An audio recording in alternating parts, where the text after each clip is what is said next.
Mesdames et messieurs, bonjour. Nous vous espérons informés. Nous sommes là pour vous actualiser de ce qui se passe à République démocratique du Congo, chers internautes. Pour ce mardi 28 octobre 2025, il faut savoir que des rebelles ADF ont fait de nouvelles incursions dans les secteurs de Bapéré. Ils ont fait de nouvelles victimes dans les chefs-lieux du secteur à Mangouré-Jipa. Là, nous sommes dans les territoires de Lubero. La population s'est réveillée sous une grande psychose, craignant donc pour leur sécurité. Et la société civile locale appelle à la pacification de cette zone avec les concours donc des forces de sécurité et de la population locale. Je vous propose de suivre le président de la société civile de la place.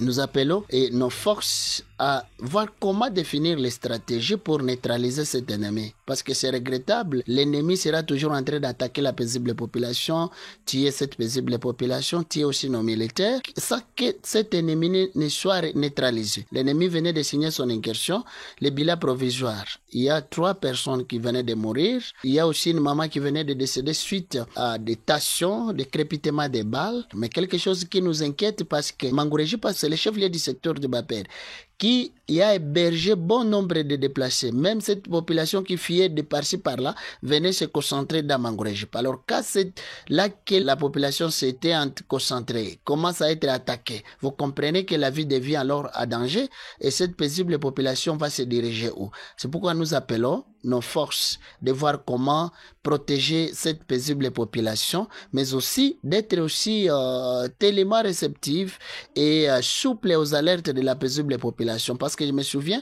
un jour, on se disait, la ferme de Papa Moula, on devrait même ériger des positions. Mais malheureusement, nos alertes n'ont pas été prises en considération. En tout cas, nous appelons aussi nos forces à chaque fois écouter les alertes de la paisible population. Parce que une fois les alertes négligées, et l'ennemi profite. Nous appelons aussi la paisible population d'être soudée, d'avoir un seul objectif. Parce que l'ennemi utilise plusieurs risques. Il cherche toujours à diviser les gens. Face à l'escalade des tensions à Kalangira, entité située à territoire de Lubero, l'administrateur lance un appel à tous les groupes armés actifs donc à la retenue et à suivre la voie légale avant de lancer une quelconque attaque contre l'ennemi. Chers internautes, cet appel intervient quelques heures après les affrontements entre un groupe de jeunes non autrement identifiés et les rebelles de l'AFC M23. Je vous propose de suivre l'administrateur du territoire de Lubero, M. Ale Kiwewa. Suivez. Monsieur l'administrateur, qu'en est-il avec l'attaque qui s'est produite ici récemment au niveau des Vivatama, une attaque des hommes porteurs d'armes à feu qui se sont attaqués contre l'AFC M23 qui a eu son camp depuis lors au niveau de ces territoires à Vivatama précisément. Je pense que vous voulez faire allusion de ce qui s'était passé avant-hier. Et je vous dirais seulement que ce sont des groupes que nous n'avons pas encore vraiment identifiés, qui sont allés vers le sud. Et après les analyses ou les enquêtes, et on nous a dit que non, ils devaient aller, comment dirais-je, il devait aller récupérer. Il y a eu de notaires, de non-notables, pardon. Il y a eu certains notables. Il y a eu au moins 3 notables qui ont été arrêtés de l'autre côté, là où il y a l'armée rwandaise et ses supplétifs, les M23. Alors, ils sont partis pour libérer, voilà le mot, pour libérer un peu les notables. Et c'est en voulant le libérer, c'est à ce moment-là qu'il y a eu cet échange. Mais cela n'empêche, et la situation actuelle est redevenue calme. Et voilà, c'est ce que nous vivons aujourd'hui. Avez-vous un message particulier à lancer à ces groupes armés? Oui. Moi, je pense que avant de faire quelque chose, il faut réfléchir. Nous sommes là. S'il y a eu des notables qui ont été arrêtés de l'autre côté, nous avons beaucoup de mécanismes pour voir de quelle manière peut-être demander à ceux qui soient libérés. Donc moi je pense qu'ils devaient d'abord passer par les autorités qui ont la bouche autorisée au lieu de faire ce qu'ils ont fait. Mais moi je pense prochainement ils ne le feront plus.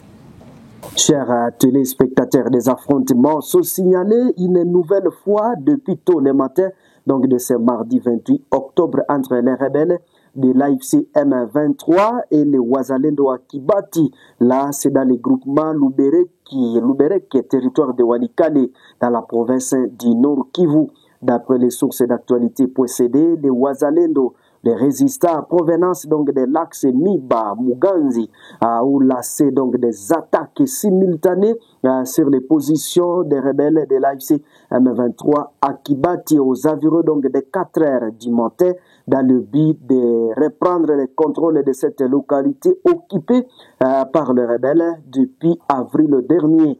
Mais également, chers internautes, donc des détonations d'armes lourdes et légères sont attendues dans la zone des combats créant une psychose au sein de la population de Kibati et des villages environnants. C'est la 5e tentative donc des jeunes résistants Wazalendo de vouloir déloger les rebelles de l'AFC M23 de cette localité. Récemment, les Wazalendo ont brièvement occupé une partie de Kibati avant de se retirer et laisser une fois de plus son contrôle aux mains des rebelles.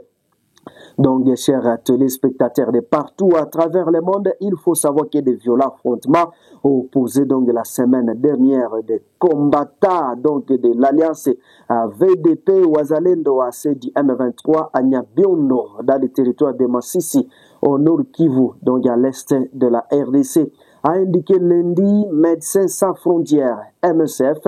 Donc des morts à Nyabiondo après les combats entre VDP Wazalendo et M23, l'évacuation des blessés bloqués selon MSF, les centres de santé soutenus par l'organisation humanitaire a été touché à plusieurs reprises par des balles perdues, s'affaire donc des blessés parmi les personnels ou les patients. Selon la même source, 6 blessés par balle ont été pris à charge dans ces centres, a précisé MSF. D'entre eux sont décédés dans les fautes d'évacuation possible vers l'hôpital de Monsisi à raison donc des combats. Les 4 autres ont pu être transférés le lendemain. Au lendemain, MSF a appelé toutes les parties à protéger les civils et à respecter la mission médicale, les patients, les personnels médicaux et les structures de santé. Chers téléspectateurs, parlons de l'accord de Washington. 4 mois après, les progrès demeurent fragiles et inégaux et les taux de mise en œuvre partielle atteint 38%, à léger recul par rapport à août 2025, baromètre d'accord de paix en Afrique.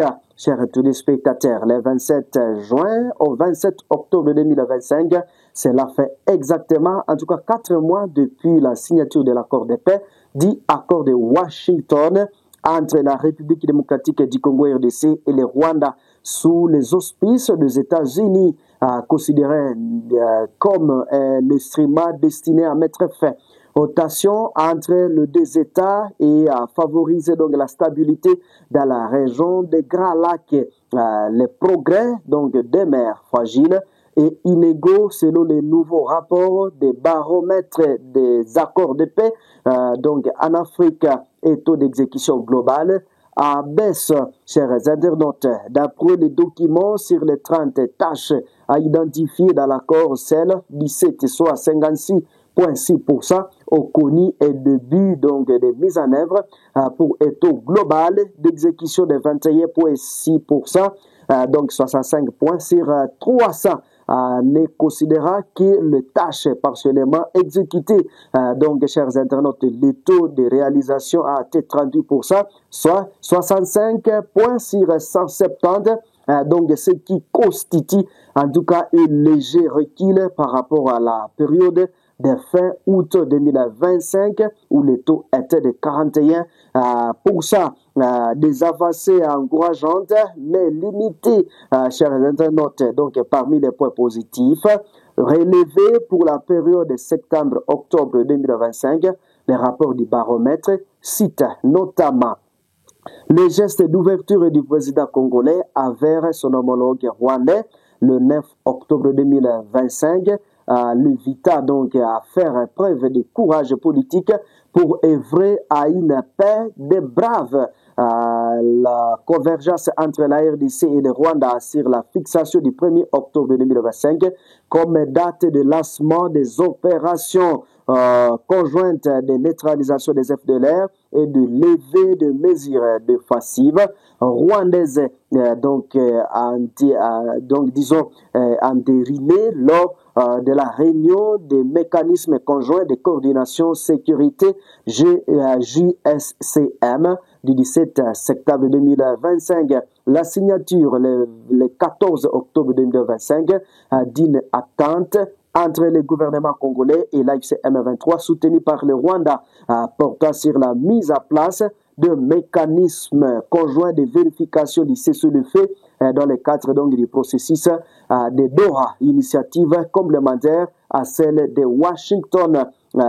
Chers téléspectateurs, le fonctionnement régulier du JSCM, du JOC, comité de surveillance conjointe, confirma donc la continuité institutionnelle dans le suivi de l'accord, disons, donc des retards sur les points sensibles. En revanche, poursuit les rapports, les tâches les plus, en tout cas, prioritaires de l'accord, notamment la neutralisation, disons, des forces démocratiques de libération du Rwanda FDLR et la levée des mesures défensives rwandaises acquises d'importants retards, et ce malgré l'adoption donc en septembre 2025 par le DPI des calendriers donc conjoints fixant donc au 1er octobre le début des opérations prévues. Chers téléspectateurs, en tout cas c'est ici où nous mettons un point final sur ces actualités de ce mardi 28 octobre 2025. Nous vous disons sincèrement merci de nous avoir choisis pour vous informer. Si c'est la première fois de nous suivre, n'hésitez pas de vous abonner, aimer et partager la vidéo. Je suis Madame Pedi Monzekela à la présentation. Au revoir.